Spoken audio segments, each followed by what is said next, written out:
చిరంజన్న నీకు దండం పెడతా అన్నా, ప్లీజ్ అన్నా.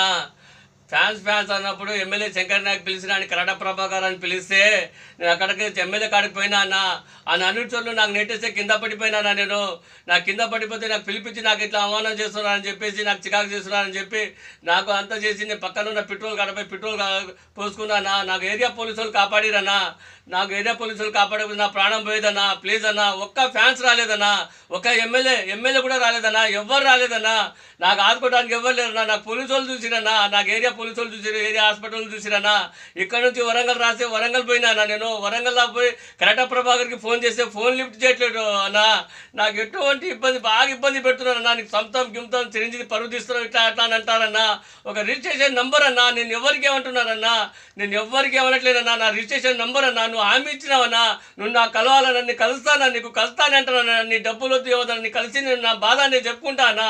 నువ్వు నాకు హామీ ఇచ్చినావన్నా. నువ్వు హామీ ఇచ్చినప్పుడే అది నీ హామీ ఇచ్చేదాకా కూర్చుంటున్నా అన్నా. నేను ఎవరికి ఏమనట్లేదన్నా. ప్లీజ్ అన్నా, నీకు దండం పెడతా అన్నా, నాకు కొద్దిగా ఆదుకో అన్నా, ప్లీజ్ అన్నా. నేను ఎన్ని రోజులైనా కూర్చుంటానా. నేను నిరాదీక్ష మాత్రం ఇంటనే కూర్చుంటానా. పోలీసు వాళ్ళు అక్కడ అపాయింట్మెంట్ పర్మిషన్ ఇవ్వని అంటున్నారన్నా. అక్కడ పోలీస్ స్టేషన్ కాడపోయి రోడ్డు మీద కూర్చుంటా అంటే వద్దు అని అంటున్నారన్నా. నీ ఇంటి కాడపోయి కూర్చో అంటున్నారన్నా, చిరంజీవి ఇంటి కాడపోయి కూర్చో అంటున్నారన్నా. నేను అక్కడ రాలేకపోతున్నానన్నా. నాకు అక్కడ రూపాయలు లేవన్నా, డబ్బులు లేవన్నా. అక్కడ నేను రాలేనన్నా. ప్లీజ్ అన్నా, నీకు దండం పెడతా అన్నా, నాకు ఆదుకో అన్నా, ప్లీజ్ అన్నా.